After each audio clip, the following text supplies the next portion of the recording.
Hello everyone, this is Mohan Boya. Welcome to my YouTube channel.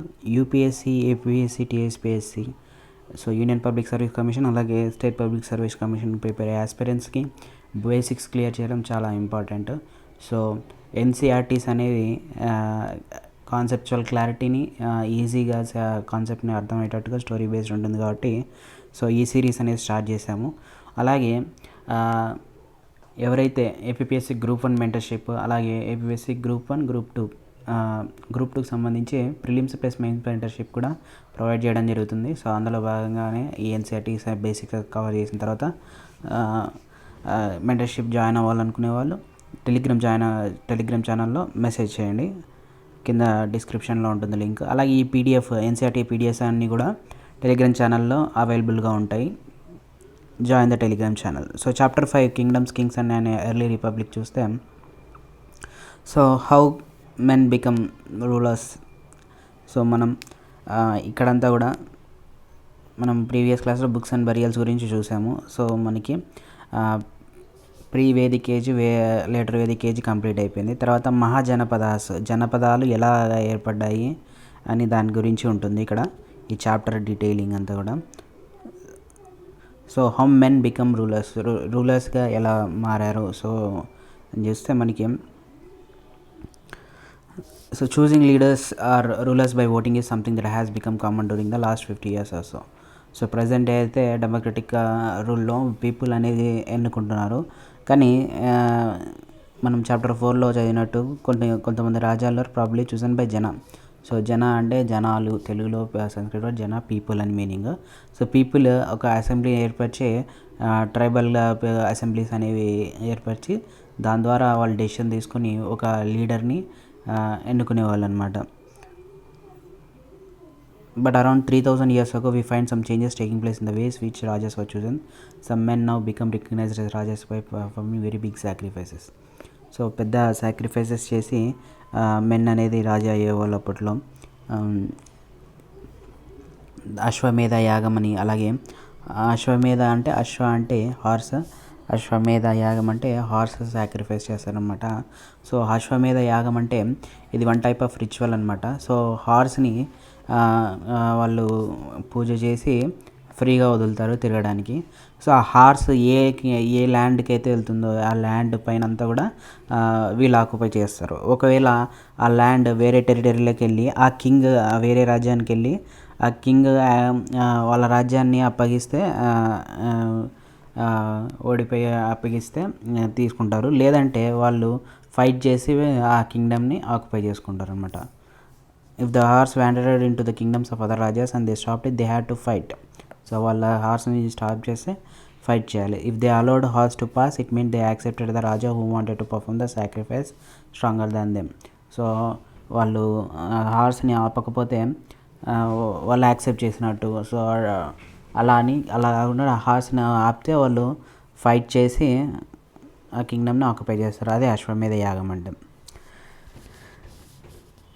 Horse sacrifice అంటారు దాన్ని జనరల్గా. ఈ horse ఏదైతే ఉందో సో మొత్తం కంప్లీట్ అయిపోయిన తర్వాత ఆ సాక్రిఫైస్ అనేది హార్స్ని కూడా సాక్రిఫైస్ చేసేస్తారు అనమాట యజ్ఞంలో. So these rajas were then invited to sacrifice which was performed by specially trained priest who are rewarded with the gifts. The Raja who organized the sacrifice was recognized as a very being powerful, and all those who came brought gifts for him. So the Rajas was a central figure in these rituals. He often had a special seat, a throne or a tiger skin.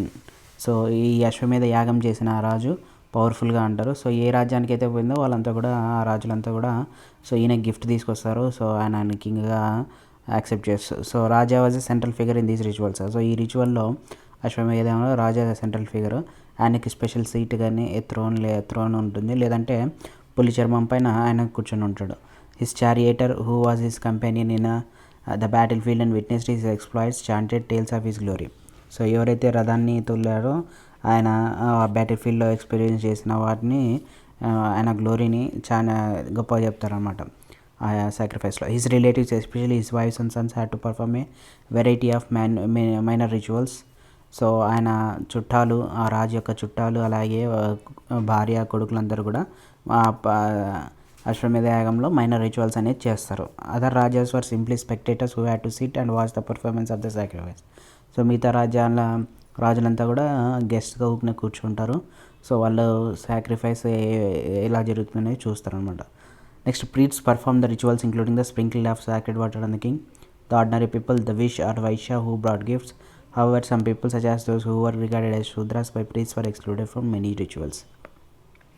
So priest అంతా కూడా పూజలంతా కూడా పవిత్రమైన వాటర్ని sprinkle చేస్తారు king పైన, అలాగే సామాన్య ప్రజలపైన. విష్ అంటే వైశ్య అని కూడా ఎవరైతే గిఫ్ట్స్ తెచ్చారో వాళ్ళందరిపైన కూడా స్ప్రింకిల్ చేస్తారు. ఇక్కడ ఎస్పెషల్గా శూద్రాస్ని అలో చేయట్లేదు అనమాట మెనీ రిచువల్స్కి. సో ఈ వర్ణాలు చూస్తే మనకి so many books that were composed in North India especially in the areas drained by Ganga and Yamuna during this period. These books are often called later Vedic because they were composed after the Rigveda. So మనం chapter 4లో రిగ్వేద గురించి చూసాము. So Rigveda అనేది early Vedic పీరియడ్లో first compose చేసిన book అనమాట. So Rigveda తర్వాత compose చేసిన మిగతా వేదాలన్నీ కూడా సామవేదము, యజుర్వేదము, అథర్వవేదము ఇవన్నీ కూడా లేటర్ వేదిక్ పీరియడ్లో కంపోజ్ చేసినాయి కాబట్టి సో లేటర్ వేదిక్ అని పిలుస్తారు వాటిని. సో ఈ 3 వేదాలు కూడా రిగ్వేద తర్వాత కంపోజ్ చేసినాం అనమాట. So these were composed by priests and described how rituals were to be performed. These contain rules about society. So ఈ వేదాల్లో రూల్స్ అనేవి ఉన్నాయన్నమాట సొసైటీకి సంబంధించి. So there are several different groups in this society at this time. So ఆ టైంలో several groups ఉన్నాయన్నమాట. దాంట్లో భాగంగా మనకి ఈ వేదాల్లో ఏం నమ్ముతారంటే శ్రీ మహావిష్ణువు యొక్క తల నుంచి బ్రాహ్మణులు ఉద్భవించారని, అలాగే భుజాల నుంచి క్షత్రియాలు ఉద్భవించారని, అలాగే తొడల నుంచి వైశ్యాస్ ఉద్భవించారని, సో అలాగే కాళ్ళ దగ్గర నుంచి శూద్రస్ ఉద్భవించారని, అందుకే శూద్రాలని చులకనగా చూస్తారనమాట. సో మైనర్ రిచువల్స్లో ఏ రిచువల్స్లో కూడా వాళ్ళని అలౌ చేయరు అన్నమాట. సో అలాగే వీళ్ళ సొసైటీలో కూడా అప్పుడు వేదిక్ సొసైటీలో ఈ విధంగా సొసైటీల డిఫరెన్సెస్ ఉండేవి. సో బ్రాహ్మిన్స్ ఏమో వీళ్ళంతా ప్రీస్ట్గా పూజలు చేసేవాళ్ళు. వారియర్స్ ఏమో క్షత్రియులు, వాళ్ళంతా మిగతా వాళ్ళు.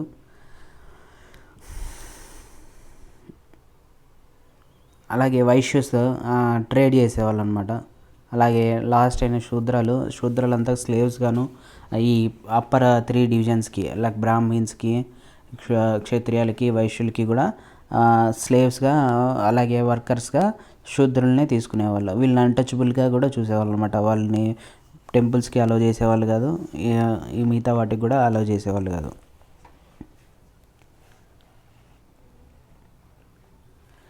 So the priests divided into 4 groups, the varnas according to which varna had set. The first one was Brahmin, and second was rulers, Kshatriyas, and third was Vaishyas, and fourth was Ksudras. So Brahmins అంతా కూడా వేదపట్నం చేయడానికి, sacrifice చేసేయడానికి, gifts తీసుకోవడానికి ఉండేవాళ్ళు, భూదానాలు. So Kshatriyas మాత్రము ఫైటింగ్కి, పీపుల్ని protect చేసేకి. Vaishyas trading, అలాగే ఫార్మర్స్గా ఉండేవాళ్ళు, హెడర్స్గా ఉండేవాళ్ళు. ఈ 3 గ్రూప్స్ని అసిస్ట్ చేసేవాళ్ళే శూద్రులు, చండాలులు అని కూడా పిలిచేవాళ్ళు ఆ కాలంలో. శూద్రులు 3 గ్రూప్స్ వాళ్ళకి కూడా స్లేవ్స్గా ఉండేవాళ్ళు. So both women and shudras are not allowed to study Vedas. So early Vedic పీరియడ్లో, వేదిక్ పీరియడ్లో ఉమెన్ కూడా వేదాలు చదివేకి ఉండేది అనమాట. Women can also chant.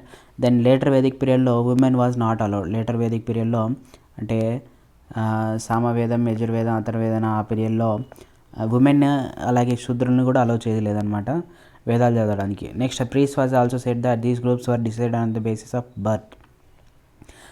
For example, if one's father and mother were Brahmins, one could automatically become a Brahmin, and so on. Later they classify some people as untouchable. So పుట్టుక చేత కూడా వాళ్ళు గ్రూప్స్ని basis పైన classify చేశారు. So బ్రాహ్మణులకు పుట్టితే వాళ్ళ parents బ్రాహ్మణులు అయితే పుట్టబోయేవాడు కూడా బ్రాహ్మణే, అలాగే శూద్రులు పుడితే పుట్టబోయే వాళ్ళు కూడా క్షూద్రులే అని. So they classified some people as untouchable. అంటరాని వాళ్ళని కూడా క్లాసిఫై చేశారు. సో దాంట్లో క్రాఫ్ట్ పర్సన్ని, అలాగే హంటర్స్ గ్యాదరర్స్ని, as well as people who helped perform burials and cremations. So పూడ్చిపెట్టే వాళ్ళని, క్రిమేషన్ చేసే వాళ్ళని, అలాగే వేటగాళ్ళని, అలాగే ఫుడ్ని ఫారెస్ట్ నుంచి గ్యాదర్ చేసుకునే వాళ్ళని, క్రాఫ్ట్ పర్సన్స్ అందరినీ కూడా అన్టచబుల్గా, అంటరాని వాళ్ళుగా వర్ణించారనమాట. Next priest said that contact with these groups was polluting. So వాళ్ళు ఎవరైతే వాళ్ళని కాంటాక్ట్లోకి వెళ్తారో వాళ్ళు మలినం అయిపోతారు, పొల్యూట్ అయిపోతారని చెప్పేవారు. So many people did not accept the system of వర్ణ laid down by the Brahmins. Some kings thought they were superior to the priests. Others felt that birth could not be basis for deciding the Varna people belonged to. So చాలామంది ఈ వర్ణ సిస్టమ్ని accept చేయలేదు. కొంతమంది రాజులు ఏమనుకునేవారంటే బ్రాహ్మణుల కంటే గొప్పవాళ్ళు వాళ్ళు అని. అలాగే బర్త్ పుట్టుక చేత ఈ వర్ణాన్ని డిసైడ్ చేయలేరని, పుట్టుక చేత సో పుట్టడం అనేది వాళ్ళ చేతిలో లేదని, దానివల్ల ఈ వర్ణాన్ని కూడా కొంతమంది యాక్సెప్ట్ చేయలేదు. Some felt that there should be no differences amongst people based on occupation. So చేసే పని బట్టి డిఫరెన్సెస్ ఉండకూడదని కొంతమంది భావించారు. అలాగే మిగతా వాళ్ళంతా కూడా రిచువల్స్ అన్నీ కూడా దేవునికి సంబంధించిన రిచువల్స్ ప్రాక్టీస్ అన్నీ కూడా అందరూ చేయాలని, కొంతమంది అన్టచబిలిటీని కూడా వ్యతిరేకించారు. So there are many areas in the subcontinent such as north east where social and economic differences were not very sharp, where the influence of priests for limited. So north ఈస్ట్లో ఎక్కువ tribal people ఉంటారు. సో Himalaya mountain hilly areas ఉండి ఉంటాయి కాబట్టి north east region అంతా కూడా. So అక్కడ సోషల్ ఎకనామిక్ డిఫరెన్సెస్ అనేవి లేవు ఎక్కువగా. అలాగే ప్రీస్ట్ బ్రాహ్మిన్స్ ఇన్ఫ్లుయెన్స్ కూడా తక్కువ ఉంది. నెక్స్ట్ జనపదాస్ అన్నమాట. Janapadas rajas who perform these big sacrifices were recognised as being rajas of janapadas rather than janas. So జనాలకు కాకున్నట్లు జనపదాలకి కూడా కింగ్గా పిలిచేవాళ్ళు అనమాట. ఎవరైతే సాక్రిఫైస్ అశ్వమేధ యాగం అలా చేస్తారో ఆ రాజు జనపదానికి కింగ్గా రికగ్నైజ్ చేసేవాళ్ళు. సో వర్డ్ జనపద అంటే మీనింగ్, జన అంటే ల్యాండ్ వేర్ ద జన సెట్ ఇట్స్ ఫుడ్స్. సో జనపద అంటే ఒక ల్యాండ్, జనాలు ఉండే sets foods and settle down. So ప్రజలు ఎక్కడైతే తిరుగుతారో ఒక ప్లేస్లో సెటిల్ అవుతారో ఆ ల్యాండ్ని జనపదం అని పిలిచేవాళ్ళు. Archaeologists have excavated a number of, so ఇక్కడ మనకి జనపదాస్ ఉన్నాయి. సో వైశాలి, వజ్జి, మగధ, అంగ, రాజగృహ, కౌశంబి, అవంతి, ఉజ్జయిన్, హస్తినాపుర, గాంధార, ఇవన్నీ కూడా జనపదాలు మనకి.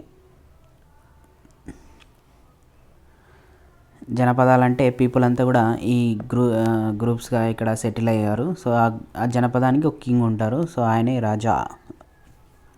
ఆర్కియాలజీస్ have excavated a number of settlements in these janapadas such as Purana Qila in Delhi. So archaeologists అంతా కూడా సో ఎక్స్కవేట్ చేస్తున్నప్పుడు అక్కడ కొన్ని ఎవిడెన్సెస్ దొరికినాయి మనకి సెటిల్మెంట్స్కి సంబంధించి. సో దాంట్లో ఒకటి పురాణా కిలా ఇన్ ఢిల్లీలో పురాణా కిలా, అలాగే Hastinapura near Meerut and Atranjikhera near Etah. The last two are in Uttar Pradesh. They found that people lived in huts, they kept cattle as well as other animals. So ప్రజలంతా కూడా హట్లో నివసించే వాళ్ళని, వాళ్ళు క్యాటిల్ని కూడా అదర్ యానిమల్స్ని కూడా రేరింగ్ చేశారని ఆర్కియాలజికల్ ఎవిడెన్సెస్ ద్వారా వాళ్ళు డిస్కవర్ చేశారు. They also grew a variety of crops like rice, wheat, barley, pulses, sugarcane, sesame and mustard. So ఈ పంటలన్నీ కూడా పండించారు ఆ కాలంలో మహాజనపదాల్లో. సో పిక్చర్లో కనిపిస్తుంది painted grey ware. So plates and bowls are the most common vessels made out of painted grey ware. These are extremely fine to touch with a nice smooth surface. Perhaps these were used on a special occasion for important people to serve special food. So ఈ vessel అంతా కూడా painting చేసేది. So ఈ paint చేసిన వెజల్ని special అకేషన్స్లో special పర్సన్కి food serve చేయడానికి ఉపయోగించారనమాట. ఇది కూడా ఎక్స్కవేషన్లో దొరికింది ఆర్కియాలజికల్ ఎవిడెన్సెస్లో one of the pot. So they made earthen pots, some of these were grain colour. So earthen pots మట్టి కుండలు కూడా తయారు చేశారు. అవన్నీ కొన్ని గ్రెయిన్ కలర్లో ఉన్నాయి, కొన్ని రెడ్ కలర్లో ఉన్నాయి. One special type of pottery found at this site is known as painted grey ware. మనకి కనిపించిందే painted grey ware.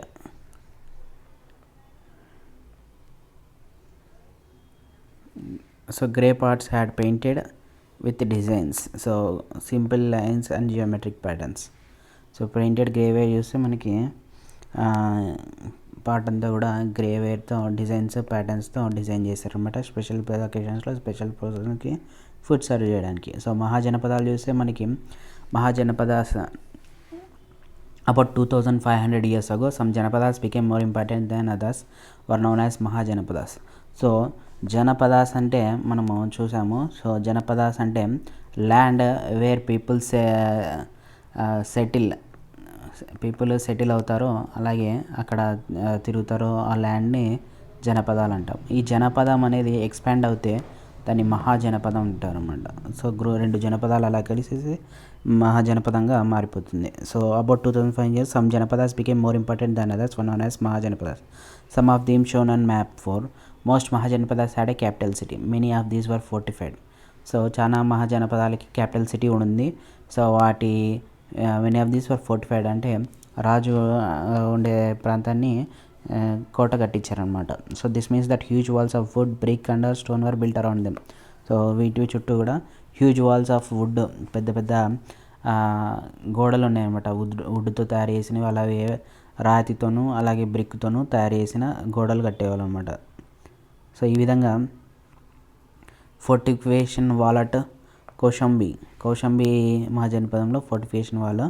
So this picture of a remains of wall made of brick found near present day Allahabad, Uttar Pradesh. A part of it was probably built around 2500 years ago. బ్రిక్స్తో కట్టిన wall అనమాట ఇదంతా కూడా ఫోర్టిఫికేషన్లో భాగంగా. So forts are probably built because people were afraid of attacks. So వేరే రాజ్యాలు వచ్చి ఈ రాజ్యాలపైన అటాక్ చేయకుండా ఉండడానికి ప్రొటెక్షన్ కోసము సో ఈ ఫోర్ట్స్ అనేది, కోటలు అనేది కట్టించారనమాట. It is also like that some rulers wanted to show how rich and powerful they are building really large, tall and impressive walls around their cities. అలాగే కొంతమంది కింగులు, వాళ్ళ రాజులంతా కూడా వాళ్ళ సంపదని చూపించుకోవడానికి, వాళ్ళ పవర్ని చూపించుకోవడానికి పెద్ద పెద్ద గోడలు కట్టించి ఇంప్రెస్ చేయడానికి వాల్స్ కట్టేవాళ్ళు అనమాట సిటీస్ చుట్టూ కూడా. అలాగే in this way the land and people living inside the fortified area could be controlled more easily by the king. So ఇలా పెద్ద గోడ కట్టడం వల్ల ఆ రాజ్యంలో ఉన్న ప్రజల్ని కూడా కంట్రోల్ చేయడం ఈజీగా భావించేవాళ్ళు. So building such huge walls required a great deal of planning. Thousands if not lakhs of bricks or stones had to be prepared. This in turn meant enormous labor provided possibly by thousands of men, women, children, and resources had to be found for all this. So రాజు ఆ కోట కట్టించడానికి ఒక పెద్ద ప్లానింగే ఉండాలి. So లక్షల్లో bricks, stones అవసరం అయ్యేది. సో దానికి లేబరు అలాగే వేలల్లో కావాల్సి వచ్చేది లేబర్ అంతా కూడా కన్స్ట్రక్షన్కి. ఉమెన్, చిల్డ్రన్ అందరినీ కూడా ఉపయోగించుకోవాలి లేబర్గా. అలాగే దానికి కట్టడానికి కూడా రీసోర్సెస్ అనేది ఇంపార్టెంట్ అనమాట. డబ్బు కావాల్సి వచ్చేది చాలా ఎక్కువ. Next, new rajas now began maintaining armies. Soldiers were paid regular salaries and maintained by the king throughout the year. So కొత్తగా ఏర్పడిన రాజులంతా కూడా ఆర్మీస్ మెయింటైన్ చేసేవాళ్ళు. సోల్జర్స్ అందరికి కూడా శాలరీస్ పే చేయాల్సి వచ్చేది. So every year throughout year అనేది వాళ్ళకి శాలరీ అనేది పే చేయాల్సి వచ్చేది ఆర్మీకి. Some payments are probably made using punch marked coins. So coins పైన పంచ్ మార్క్స్ అనేవి ఉండేవి. సో ఆ పంచ్ మార్క్స్ గురించి, కాయిన్స్ గురించి చాప్టర్ 8లో చదువుతాం డీటెయిల్గా. నెక్స్ట్, ట్యాక్సెస్ కూడా మహాజనపదాల్లో ట్యాక్సెస్ అనేది కూడా స్టార్ట్ అయిందనమాట. సో అప్పటి నుంచి కూడా so as the rulers of the Mahajanapadas for building huge forts, maintaining big armies, they need some resources. So పెద్ద కోటలు కట్టుతున్నారు, అలాగే పెద్ద ఆర్మీని మెయింటైన్ చేయాల్సి వచ్చేది. సో దీనికి రీసోర్సెస్ కావాలి. సో రీసోర్సెస్ కలెక్ట్ చేయడానికి ఒక అఫీషియల్స్ పెట్టేసి ప్రజల నుంచి గిఫ్ట్స్ డిమాండ్ చేసేవాళ్ళు. అలాగే లేదంటే వాళ్ళ దగ్గర నుంచి ట్యాక్సెస్, రెగ్యులర్గా ట్యాక్స్ కలెక్ట్ చేసేవాళ్ళు, మంత్లీ ట్యాక్సెస్ అలాంటివి. దాని ద్వారా సో రీసోర్సెస్ కలెక్ట్ చేసుకొని ఆర్మీని మెయింటైన్ చేసేవాళ్ళు, అలాగే హ్యూజ్ ఫోర్ట్స్ని కూడా కన్స్ట్రక్షన్ చేసేవాళ్ళు. Taxes and crops are the most important. So అప్పట్లో అందరూ కూడా రైతులు కల్టివేషన్ ఎక్కువ చేసేవాళ్ళు కాబట్టి క్రాప్ పైన వచ్చే ట్యాక్స్ అనేది చాలా ఇంపార్టెంట్ అనమాట. ఎక్కువ రైతులే ఉంటారు కాబట్టి. So usually tax was 1/6 of what produced. So ఒక ఎకర్కి, ఒక ఫార్మర్కి 6 bags ఆఫ్ రైస్ కల్టివేట్ చేసినారంటే దాంట్లో 1 bag ట్యాక్స్గా పే చేయాలన్నమాట. సో 1/6 కల్టివేట్ చేసింది ట్యాక్స్గా పే చేయాలి. దాన్ని ఏమంటారంటే షేర్ ఆర్ బాగా అంటారు. సో కింగ్ యొక్క భాగాన్ని బాగా ఆర్ షేర్ అని meaning. So there were taxes and crafts persons also. So ఎవరైతే కళాకారులు ఉన్నారో, క్రాఫ్ట్స్ తయారు చేసే వాళ్ళు ఉన్నారో, క్రాఫ్ట్స్ పర్సన్స్, వాళ్ళపైన కూడా ట్యాక్స్ ఉండేది. So in the form of labour, వాళ్ళు కూలి పని చేయాల్సి వచ్చేది అనమాట. For example, weaver or smith may have had to work for a day every month for the king. So ఎవరైతే బట్టలు వేస్తారో లేదంటే బ్లాక్ స్మిత్ వెపన్స్ తయారు చేసే వాళ్ళు ఉంటారో సో వాళ్ళు రాజు కోసం ఒకరోజు పని చేయాల్సి వచ్చేది నెలకి. సో ఆ విధంగా లేబర్ ద్వారా ట్యాక్స్ అనేది కలెక్ట్ చేసుకునేవాళ్ళు. Next herders were also expected to pay taxes in the form of animals and milk produce. So herders అంతా కూడా animal cattle rearing sheep rearing చేసేవాళ్ళు. సో వాళ్ళంతా కూడా ఒక అనిమల్ని ట్యాక్స్ రూపంలో పే చేసేవాళ్ళు. They were also taxes and goods that were brought to and sold through trade. So వైశ్యులు వర్తకం చేసేవాళ్ళు ఉంటారు, ఒక రాజ్యాన్ని గూడ్స్ ధరించే వాళ్ళు కూడా. సో వాళ్ళు కూడా ట్యాక్స్ పే చేసేవాళ్ళు. Next Hunter gatherers also had to provides forest produce to Raja. So వేటాడి బతికే వాళ్ళు కూడా అలాగే ఫారెస్ట్ నుంచి డిఫరెంట్ టైప్స్ ఆఫ్ ఫుడ్ని గ్యాదర్ చేసుకునే వాళ్ళు కూడా ఆ ఫారెస్ట్ ప్రొడ్యూస్ని సమ్ అమౌంట్ అనేది కింగ్కి ప్రొవైడ్ చేయాలన్నమాట. సో ఈ విధంగా ట్యాక్స్ కలెక్షన్ అనేది స్టార్ట్ అయింది మహాజనపదాస్ నుంచి. నెక్స్ట్ అగ్రికల్చర్లో వచ్చిన చేంజెస్ చూస్తే మనకి there were two major changes in agriculture around this time. One was the growing use of iron ploughshare. So iron ploughshare అనేది ఎక్కువగా యూజ్ చేశారు. అలాగే this meant that heavy clay soil could be turned over better than with wooden ploughshare. So wooden ploughshare కంటే so సాయిల్ని ఈజీగా దున్నడానికి iron ప్లౌషేర్ ఉపయోగపడుతుందని so iron ప్లౌషేర్ని ఎక్కువ ఉపయోగించేవాళ్ళు. So that more grain could be produced. So దాని ద్వారా ఎక్కువ గ్రెయిన్ ప్రొడ్యూస్ చేయొచ్చు. Next second people began transplanting paddy. So ప్యాడీని ట్రాన్స్ప్లాంటింగ్ కూడా స్టార్ట్ అయింది అనమాట ఈ పీరియడ్లోనే. This meant that instead of scattering seed on the ground from which plants would sprout, saplings were grown and then planted in the fields. జనరల్గా ఫీల్డ్లో స్ప్రీడ్స్ని sprinkle చేయకున్నట్ల so సపరేట్గా ఒక నర్సరీ లాగా గ్రో చేసి ఆ ప్లాంట్ని ట్రాన్స్ప్లాంటింగ్ అనేది స్టార్ట్ చేయడం జరిగింది ఇన్ ప్యాడీలో. So this led to increase production as men as more plants survived. However it was back breaking work. Generally slave men and women and landless agricultural laborers had to do this work. So అప్పట్లో దాసులు ఉండేవాళ్ళు, slaves, women అంతా men అయితే దాస్ అని పిలిచారు, ఉమెన్ని దాసీస్ అని పిలిచేవాళ్ళు. అలాగే agricultural లేబర్స్ని అయితే కమ్మకారాస్ అని పిలిచేవాళ్ళు. సో జనరల్గా టర్మ్స్ అనేవి ఇంపార్టెంట్ ఇవి. సో ఈ టర్మ్స్ అనేవి అడుగుతారు. ఎన్సీఆర్టీలో ఇచ్చిన టర్మ్స్ అన్నీ కూడా నోట్స్ చేసుకోవడం ద్వారా ఈజీగా ఉంటుంది. సో ఈ ఎలిమినేషన్ టెక్నిక్లో కూడా సో మనకు తెలిసిన టెక్నిక్స్ ద్వారా అంటే మనకి టర్మ్స్ తెలిసిన టర్మ్స్ నుంచి కూడా ఎలిమినేట్ చేసి ఆప్షన్ని కన్క్లూడ్ చేయొచ్చు అనమాట. సో ఈ అగ్రికల్చర్ వర్క్ అంతా కూడా స్లేవ్స్ ఎక్కువ చేసేవాళ్ళు, అగ్రికల్చరల్ లేబరర్స్ ఎక్కువ చేసేవాళ్ళు. టూ మేజర్ చేంజెస్ ఏదంటే అగ్రికల్చర్లో ఒకటేమో ఐరన్ ప్లవ్ షేర్ అనేది, next second was transplanting of paddy. ఈ రెండు చేంజెస్ వచ్చాయి అగ్రికల్చర్లో. నెక్స్ట్ మగధ. సో మహాజనపదాలకు సంబంధించి రెండు మహాజనపదాల గురించి చూస్తాం మనము. ఒకటేమో వజ్జి, ఇంకొకటేమో మగధ. సో వజ్జి లొకేషన్ చూస్తే సో వజ్జి ఇక్కడ ఉంది, ఇంకొకటి మగధ ఇక్కడ ఉంది. సో మగధ అనేది ప్రజెంట్ డే బీహార్. ఇప్పుడు ప్రజెంట్ బీహార్ ఉన్న రీజన్ అంతా కూడా Magadha region. So Magadha become most important mahajanapada in about 2000 years. Many rivers such as Ganga, Son flow through Magadha. This was important for transport, water supplies, making the land fertile. So Magadha రీజన్లో Ganga, Son rivers ప్రవహిస్తున్నాయి. So ఈ river నుంచే transport అనేది జరుగుతుంది ఒక place నుంచి ఒక ప్లేస్కి. అలాగే వాటర్ కూడా సప్లై జరుగుతుంది, making the land fertile. So water rivers ఉన్నాయి కాబట్టి ఫర్టైల్ ల్యాండ్ ఉంది అక్కడ. So parts of Magadha were forested. కొన్ని రీజన్స్ అంతా కూడా ఫారెస్ట్ గ్రో చేశారనమాట. Elephants which lived in the forest could be captured and trained for the army. So ఆ ఫారెస్ట్లో ఉంటున్న ఎలిఫెంట్స్ని క్యాప్చర్ చేసి ట్రైన్ చేసి ఆర్మీలో చేర్చుకుంటున్నారు. So forest also provided wood for building horses, carts and chariots. So forest నుండి వచ్చే వుడ్ ద్వారా రథాలని కన్స్ట్రక్షన్ చేస్తున్నారు అనమాట. ఇల్లును అలాగే మిగతా వాటిని కూడా కన్స్ట్రక్షన్ చేస్తున్నారు. So besides there were iron ore mines in the region that could be tapped to make strong tools and weapons.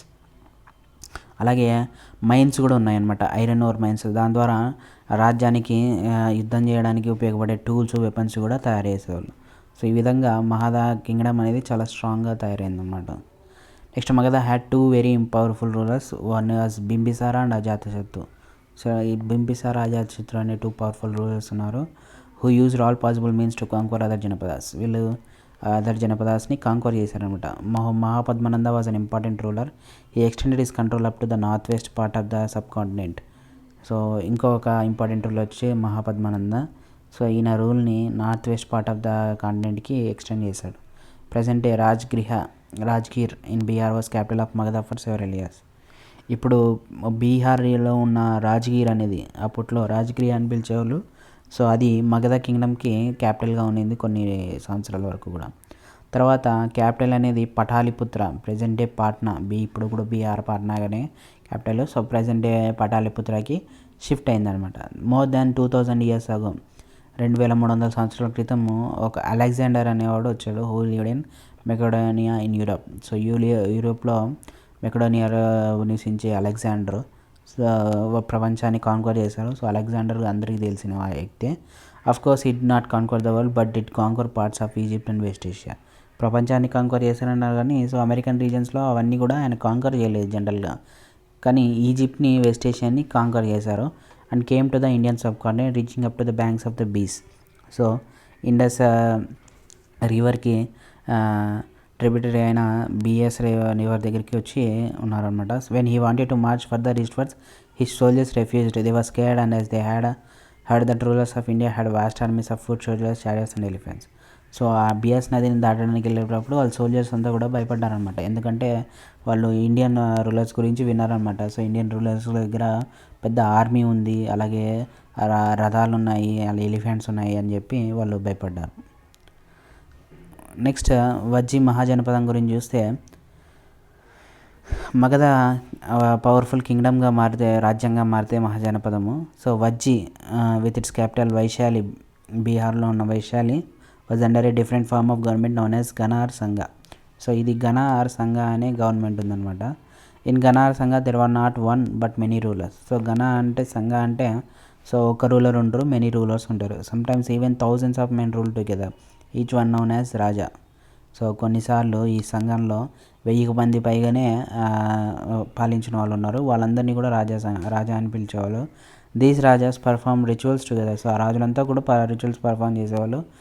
So వాళ్ళంతా కూడా అసెంబ్లీస్ ఏర్పరిచి డిసైడ్ చేసేవాళ్ళు ఏం డెసిషన్ తీసుకోవాలని, ఎలా తీసుకోవాలని డిబేట్ చేసి అసెంబ్లీస్ ద్వారా కంబైన్ డెసిషన్ అనేది తీసుకునేవాళ్ళు. సో ఎగ్జాంపుల్కి వాళ్ళు ఒక ఎనిమి చేత అటాక్ చేయబడితే వేరే రాజ్యపు కింగ్ వచ్చి అటాక్ చేస్తే వాళ్ళంతా కూడా అసెంబ్లీ ఏర్పరిచి డిస్కస్ చేసి ఆ రాజు యొక్క థ్రెట్ని ఏ విధంగా మనం డీల్ చేయాలి, ఎలా ఎదుర్కోవాలని చర్చించి డెసిషన్ అనేది కంబైన్ డెసిషన్ అనేది తీసుకునేవాళ్ళు. However women, dasas and kammakaras could not participate in these assemblies. So ఈ అసెంబ్లీస్లో ఉమెన్, స్లేవ్స్, దాసాసు, అలాగే అగ్రికల్చరల్ లేబర్స్, కమ్మకారాస్ పార్టిసిపేట్ అవ్వలేదన్నమాట అసెంబ్లీలో. Next Buddha and Mahavira, chapter 6లో చదివే Buddha Mahavira belong to ganas or sanghas. So వీళ్ళు గణాకి లేదా సంఘాస్కి సంబంధించిన వాళ్ళే. Some of the more vivid descriptions of the life in the sanghas can be found in Buddhist books. So Buddhist బుక్స్లో కూడా ఈ సంఘాస్ గురించి డిస్క్రిప్షన్స్ అనేవి ఉంటాయన్నమాట. సో గణ అంటే is used for a group that has many members. సంఘ మీన్స్ ఆర్గనైజేషన్, అసోసియేషన్. ఇప్పుడు కూడా సంఘం అంటారు కదా, రైతు సంఘం అని, అలాగా మహిళా సంఘం అని. సో సంఘ అంటే అసోసియేషన్, ఆర్గనైజేషన్. గణ అంటే group of members.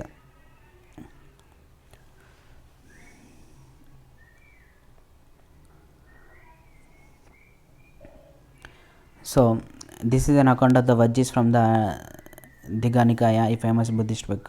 So famous Buddhist బుక్లో వజ్జీస్ గురించి, వజ్జీ మహాజనపదం గురించి ఒక డిస్క్రిప్షన్ అనేది ఉందన్నమాట. సో కొన్ని బుద్ధ స్పీచెస్ ఉన్నాయి దాంట్లో. 2000 ఇయర్స్ అగో రాసింది అది book. So Buddhist book name వచ్చేసి Digha Nikaya, important book name. Next Ajatashatru and Vajjis. So Ajatasattu wanted to attack the Vajjis. He sent his minister named Vasakkara to Buddha to get his అన్నమాట. So Ajatashatru బుద్ధని కలిసి so వజ్జీని attack చేయడానికి పంపించాడు అనమాట. So ఆయన minister వాసక్కరాని పంపించాడు బుద్ధ దగ్గరికి. So Buddha asked whether the Vajjis met frequently in full assemblies. When he heard that they did, he replied that Vajjis would continue to prosper as long. So ఆయన బుద్ధ అడిగాడు అనమాట, సో ఇప్పటికి కూడా ఫుల్ అసెంబ్లీస్ ద్వారా వజ్జీస్ మీట్ అవుతున్నారా అంటే సో ఇది అవును అని చెప్పారు. సో దాని ద్వారా ఆయన వజ్జీ అనేది ఇంకా ప్రాస్పర్ అవుతుంది, ఇంకా కంటిన్యూ అవుతుంది, దిగద్దాయంగా మెరిసిపోతుంది మా రాజ్యాంగం అని చెప్పాడు. So they held full and frequent public assemblies. So వాళ్ళు ఎప్పుడైతే ఫుల్గా ఫ్రీక్వెంట్ పబ్లిక్ అసెంబ్లీస్ ఏర్పరిచినప్పుడు, అలాగే వాళ్ళంతా కలిసి వర్క్ చేసినప్పుడు, they followed established rules. So రూల్స్ని ఫాలో అవుతున్నప్పుడు they respected, supported and listen to elders. వాళ్ళ పెద్దలని రెస్పెక్ట్ ఇచ్చి సపోర్ట్ చేసి వింటున్నప్పుడు వాళ్ళు చెప్పింది. అలాగే Vajji women were not held by force or captured. అలాగే ఉమెన్ని కూడా వాళ్ళు ఫోర్స్ ద్వారా క్యాప్చర్ చేసి కూడా తీసుకునే వాళ్ళు కాదు. So chaityas local strengths were maintained in both towns and villages. So బుద్ధిస్ట్కి సంబంధించిన చైత్యాస్ లోకల్ స్ట్రెంత్స్ అన్నీ కూడా టౌన్స్లో, విలేజెస్లో ఉండేవి అనమాట. Next wise saints who follow different beliefs were respected and allowed to enter and leave the country freely. So ఇవన్నీ కూడా గొప్ప గొప్ప తెలివైన సెయింట్స్ అంతా కూడా బుద్ధిస్ట్ సెయింట్కి సంబంధించి కానీ, జైనిజం సెయింట్స్ అని సంబంధించి కానీ, సో వాళ్ళు గౌరవించే వాళ్ళు ఆ వజ్జీ రాజ్యంలో. అలాగే రాజ్యానికి ఈజీగా ఎంటర్ అయ్యేవాళ్ళు, అలాగే వేరే రాజ్యానికి కూడా ఫ్రీగా వెళ్ళిపోయేవాళ్ళు అనమాట. వాళ్ళకి ఏ రిస్ట్రిక్షన్స్ ఉండేవాళ్ళు కాదు. సో ఈ విధంగా మహాజనపదము అలాగే సంఘం వజ్జీకి చాలా డిఫరెన్స్ ఉండేదన్నమాట. So rajas of powerful kingdoms try to conquer the sanghas. So ఈ సంఘాస్ని కాన్కర్ చేయాలని చాలామంది గొప్ప రాజ్యాలకు సంబంధించిన రాజులు అనుకునేవాళ్ళు అనమాట. Nevertheless these lasted for a very long time till about 1500 years ago, when the last of the Ganas or Sanghas were conquered by Gupta rulers, about whom you will be read in chapter 10. So ఈ veggie సంఘం అనేది కూడా, గనాస్ అనేది కూడా 1500 years ago వరకు కూడా ఉండిందనమాట. So Gupta rulers మాత్రమే canker చేశారు వజ్జీని. గుప్తా కింగ్డమ్ గురించి మనము చాప్టర్ 10లో డిస్కస్ చేస్తాం. సో ఎల్స్వేర్, సో కంటెంపరీగా ఇక్కడ ఏం జరుగుతుంది చూస్తే మనకి 2500 years back people of Athens set up a form of government which was called democracy, which lasted for about 200 years ago. So democracy అనేది ఫస్ట్ స్టార్ట్ అయింది ఏథెన్స్లో. So all free men over the age of 30 were recognised as full citizens. So 30 ఏళ్ళ కంటే పైన ఉన్న వాళ్ళందరినీ కూడా slaves కాకుండా ఫ్రీగా ఉన్న మెన్ అంతా కూడా ఫుల్ సిటిజన్స్గా రికగ్నైజ్ చేశారు. There was an assembly that met at least 40 times a year to decide on important matters. So assembly అనేది సంవత్సరానికి 40 సార్లు పైగా కలిసేదన్నమాట ఇంపార్టెంట్ మ్యాటర్స్ డిస్కస్ చేయడానికి. అలాగే all citizens could attend these meetings. So India వాళ్ళ సొసైటీకి సంబంధించిన సిటిజన్స్ అందరూ కూడా అటెండ్ అవ్వాలి మీటింగ్స్కి. అలాగే అపాయింట్మెంట్స్ అన్నీ కూడా అన్ని పొజిషన్స్కి కూడా లాటరీ ద్వారా అపాయింట్మెంట్ జరిగేది. All those who wanted to choose gave in their names and then some were selected through lottery. Citizens were expected to serve in the army and navy. However women were not considered citizens. So ఉమెన్ని consider చేయలేదు citizens గాను, కానీ citizens అందరూ కూడా ఆర్మీలోను, నేవీలోను work చేసేవాళ్ళు. అలాగే foreigners కూడా ఎవరైతే వాళ్ళ రాజ్యంలో ఉన్నారో, పనిచేస్తున్నారో వాళ్ళంతా కూడా మర్చెంట్స్ గాను, క్రాఫ్ట్స్ గాను పనిచేస్తున్నారో వాళ్ళకి రైట్స్ ఉండేవి కాదు ఫారినర్స్కి. So besides there are several thousand slaves in Athens. So ఏథెన్స్లో 1000 మంది స్లేవ్స్ అనేవాళ్ళు ఉన్నారు. Who worked in mines, fields, households and workshops. They too were not treated as citizens. So ఈ స్లేవ్స్ కూడా, దాసులు కూడా ఏథెన్స్లో ఉన్న వాళ్ళు సిటిజన్స్గా ట్రీట్ చేసేవాళ్ళు కాదు. వాళ్ళు మైన్స్లోను, పొలాల్లోనూ, ఇంట్లోనూ, వర్క్షాప్స్లోనూ పనిచేసేవాళ్ళు.